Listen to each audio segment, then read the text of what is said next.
என் கவலைகள் எல்லாம் கர்த்தர் மேல வச்சுட்டு புண்ணியம் எதுவோ, புகழ் எதுவோ, நற்கீர்த்தி எதுவோ, நன்மையானவைகள் எதையோ, இதையே தான் நான் என்ன பண்ண போறேன். உங்களுக்குள்ள அப்படியாப்பட்ட ஒரு நினைவு இருக்கணும். நான் நல்லா இருப்பேன், நல்லா வாழுவேன், நல்லா மகிழ்ச்சியா இருப்பேன். இதுதான் உலகத்தானுக்குரிய வாழ்க்கையிலிருந்து வெளியே வர்றது. ரோமர் 12:1-2 வாசிச்சோம் இல்லையா? நீங்கள் இந்த பிரபஞ்சத்திற்கு ஒத்த வேஷம் தெரியாமல் உங்கள் தேவனுடைய நன்மையும் பிரியமும் என்னதென்று பகுத்து அறியத்தக்கதாக உங்கள் மனம் புதிதாகிறதுனால நீங்கள் மறுரூபமாகுங்கள். நான் இதையே சிந்தித்துக் கொண்டிருக்கணும்.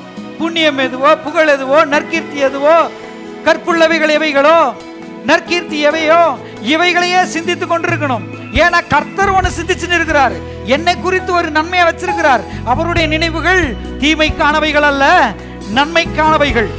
அவைகள் நன்மைக்கானவைகளா இருக்கிறதுனால நானே எதையே சிந்திக்கிறேன். எதை சிந்திக்க போறேன்? இனிமேல உண்மையுள்ளவைகளை யோசிக்க போறேன், ஒழுக்கமுள்ளவைகளை யோசிக்க போறேன், கற்புள்ளவைகளை யோசிக்க போறேன், பரிசுத்தம் உள்ளதை யோசிக்க போறேன், புகழை யோசிக்க போறேன், புண்ணியத்தை யோசிக்க போறேன், தேவனை யோசிக்க போறேன், தேவனுடைய நன்மை யோசிக்க போறேன்.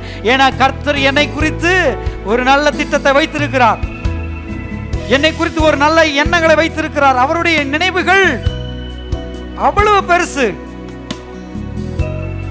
அவை தீமைக்கானவைகள் அல்ல, நன்மைக்கானவை. உங்களை குறித்து கர்த்தர் ஒரு நினைவு வச்சிருக்கிறாருங்க. நல்லா ஞாபகம் வச்சுங்க.